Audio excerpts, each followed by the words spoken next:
কিছু মানুষ আমাদের আশেপাশে আছে যারা নিজের জীবনে খুব কষ্ট পায়, ইমোশনাল কষ্ট, লাইফে স্ট্রাগল, চ্যালেঞ্জেস। এবং দেখো, লাইফে স্ট্রাগল চ্যালেঞ্জেস তো আমাদের সবারই থাকে, এটা লাইফের পার্ট। কিন্তু কিছু মানুষ এমন আছে যারা খুব মানসিকভাবেও কষ্ট পায়, আঘাত পায়, বড় বড় ধাক্কা নিজের জীবনে পায়। আর এই মানুষগুলো এটা জানে না যে তারা সত্যি খুব ভালো একটা মানুষ, তাদের উপরে ঈশ্বরের অসীম কৃপা আছে, আশীর্বাদ আছে, দে আর ব্লেসড।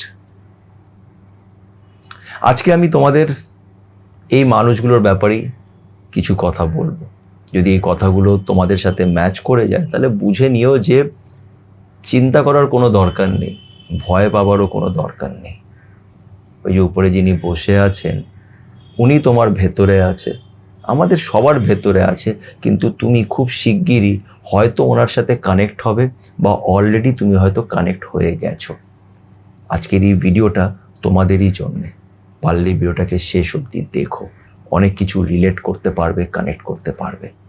তো চলো আর সময় নষ্ট না করে আজকের এই ভিডিওটা শুরু করা যাক। দেখো, রিসেন্টলি আমি কাউন্সেলিং সেশন স্টার্ট করেছি, 1-on-1 সেশন স্টার্ট করেছি। আর এটা পেড কাউন্সেলিং সেশন। তো খুব ভালো রেসপন্স পেয়েছি, অনেকজনের সাথেই আমার কথা হয়েছে। আর এই ডিউরেশনে আমি দেখলাম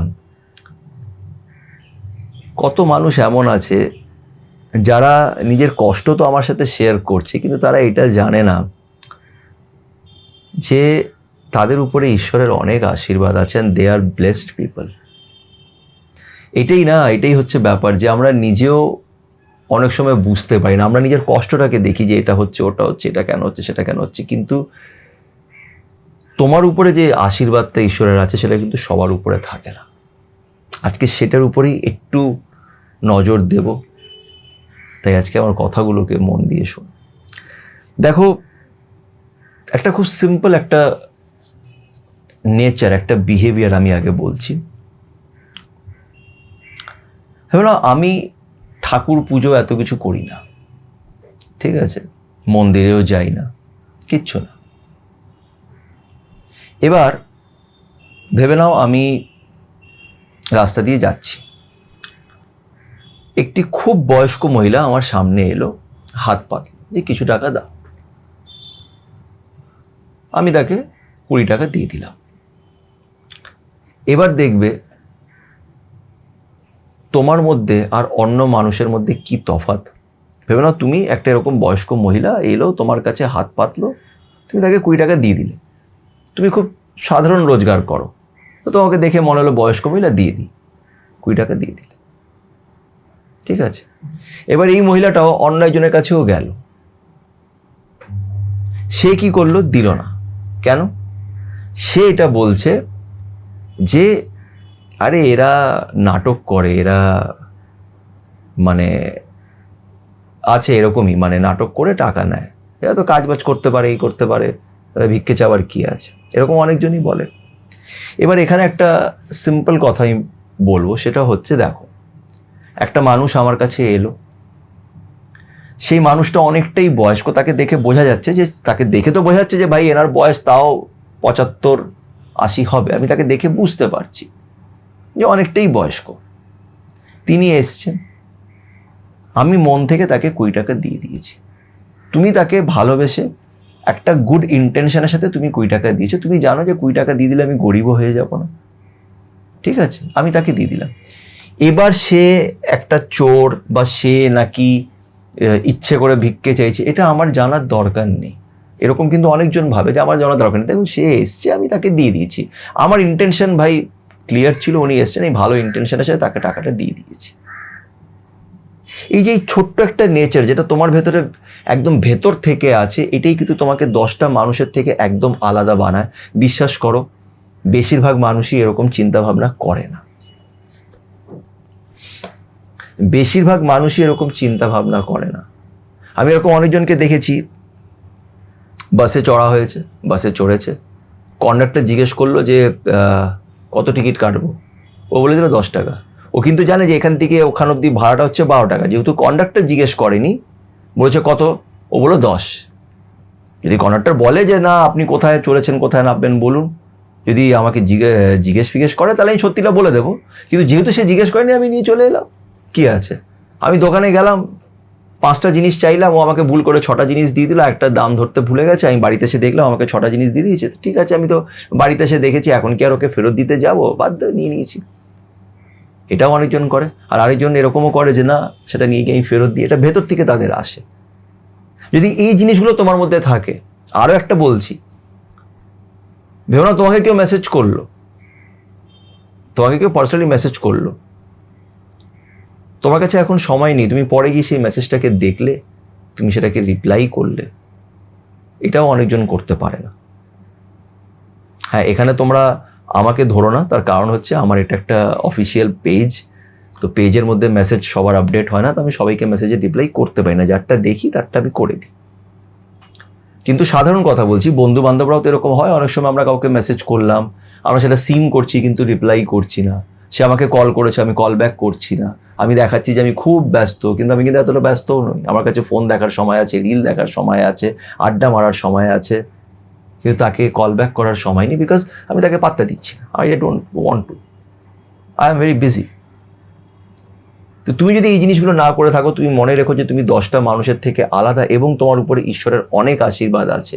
এবং এখন আমি আসবো এই পয়েন্টে যে কেন তুমি এত নিজের জীবনে কষ্ট পাচ্ছ। তার কারণ হচ্ছে কিছু মানুষকে ঈশ্বর বেছে নেয়,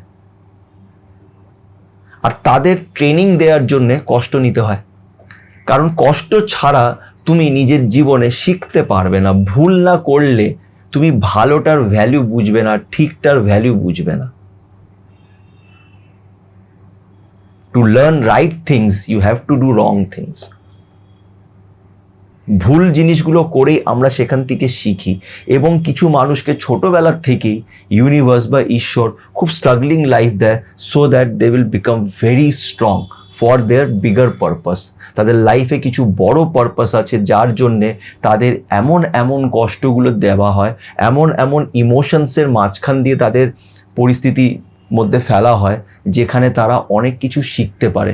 তুমি যেই জিনিসগুলো শিখছো সেটা তোমার অচেতন মনের ভেতরে, তোমার সাবকনশিয়াস মাইন্ডের ভেতরে কিন্তু স্টোর হচ্ছে আস্তে আস্তে আস্তে আস্তে করে, আর সেটা পরেই গিয়ে তোমার কাজে লাগবে। ঠিক যেমন আজকে আমি এই চ্যানেলটা খুলেছি, তোমরা অনেকজন আমার ভিডিওস দেখো, আমার সাথে কানেক্ট করতে পারো। কেন কানেক্ট করতে পারো? আমি এই কথাগুলো কোথার থেকে শিখেছি? আমি কি কোনো জায়গা থেকে পিএইচডি করেছি? না। ডেফিনেটলি আমিও নিজের জীবনে কষ্ট পেয়েছি, কষ্ট পাচ্ছি, স্ট্রাগল চলছে। একসময় ভাবতাম যে স্ট্রাগল কবে শেষ হবে, এখন আমি এটাকে স্ট্রাগল বলে মনেই করি না। আমি জাস্ট নিজের লাইফটা চালাচ্ছি, প্রেজেন্টে বেঁচে আছি, প্রেজেন্টে আজকের দিনটা আমার যা যা কাজ আমি সেটা করছি। পাস্ট এবং ফিউচার নিয়ে কিচ্ছু ভাবছি না, জাস্ট এই প্রেজেন্ট নিয়ে আমি এগিয়ে যাচ্ছি। আমি এই স্ট্রাগল বা চ্যালেঞ্জের কথা ভাবছি না, আমি এটাই ভাবছি যে ঈশ্বর আমাকে সব সময় শিক্ষা দীক্ষা দিচ্ছে, এবং ঈশ্বর আমাকে অনেক কিছু ভালোও তো দিয়েছে। হাজার হাজার মানুষের থেকে আমাকে অনেক কিছু ঈশ্বর ভালো দিয়েছে। তাই কিসের আর কমপ্লেন, আর কিসেরই আর ভয়? যেটা হওয়ার সেটা হবে, আর যেটা হবে সেটা তার মর্জিতে হবে। তাই ভয় পাওয়ার কোনোই কারণ নেই। ইউ আর ব্লেসড, তোমার মধ্যে ঈশ্বরের আশীর্বাদ আছে। নিজের জীবনটা দেখো, কত লড়াই তুমি করেছো, প্রত্যেকটা লড়াই থেকে তুমি নিজে একা লড়াই করে জিতে তুমি বেরিয়েছো। আগেও তোমাকে কেউ হারাতে পারবে না। এই কষ্ট, এই স্ট্রাগলগুলো তোমাকে আরও স্ট্রং করে তুলবে, তোমাকে আরও অনেক কিছু শেখাবে, যাতে তুমি ভবিষ্যতে অন্যদের শেখাতে পারো। সবাই সত্যি ব্লেসড হতে পারে না। ঈশ্বর সবার ভেতরেই আছে, কিন্তু সবাই ঈশ্বরের আশীর্বাদটা হয়তো পায় না। ঈশ্বরের আশীর্বাদ তারাই পায় যারা নিজের জীবনে অনেক ধাক্কা খায়। তাই মন ছোট করো না, কেন কি এই ধাক্কা তোমাকে ঈশ্বরই দিচ্ছে। এটা ধাক্কা নয়, এটা তোমাকে শেখানো হচ্ছে, তোমাকে ট্রেন করা হচ্ছে। লাইফ আমাদের যেটা শেখায় সেটা আমাদের কোনো স্কুলে শেখাতে পারে না, কেউ শেখাতে পারে না। লাইফ হচ্ছে আমাদের বেস্ট টিচার। তাই লাইফের উপরে বিশ্বাস রেখো, নিজের উপরে বিশ্বাস রেখো, তোমার ইন্টেনশন ভালো। দ্য মোস্ট ইম্পর্টেন্ট থিং হচ্ছে ইন্টেনশন। আমার ইন্টেনশনটা, আমার উদ্দেশ্যটা যদি ভালো থাকে, তাহলে আমাকে কেউ হারাতে পারবে না, আমার ভয়ের কোনো কারণ নেই। কিন্তু বিশ্বাস করো, এটা শুনতে খুব সিম্পল মনে হবে, কিন্তু বেশিরভাগ মানুষেরই ইন্টেনশন ইজ নট রাইট। আমি কেন করব, আমি কেন এটা দেখব, ওর গেছে আমার কি। এই মানুষগুলো সেই জিনিসটা, সেই সুখটা পায় না যেটা তোমরা পেতে পারো। শেষমেশ শান্তি, পিসফুল ব্যাপারটা তখনই আসে যখন আমরা স্পিরিচুয়াল পাতে হাঁটি। আর স্পিরিচুয়াল মানেই হচ্ছে লাইফটাকে সেইভাবে দেখা, ট্রান্সফরমেশন অফ লাইফ। তুমি লাইফটাকে কিভাবে দেখছো। এই যে তোমার মনে হচ্ছে না ও আমাকে সেদিন মেসেজ করেছিল, আমার ওকে কল করা উচিত বা মেসেজের রিপ্লাই দেওয়া উচিত, এটাই অনেকজন ভাবে না। আমি তাকে একটা হেল্প করলাম, কোনো চাওয়া পাওয়ার আশা নেই, ও বলেছে ভাই ও দরকার, আমি হেল্প করে দিলাম, এটাও অনেকজন ভাবে না। তুমি যদি এরকম ভেবে থাকো, মনে রেখো যে তুমি 100টা মানুষের থেকে একদম আলাদা, অ্যান্ড ইউ আর ব্লেসড।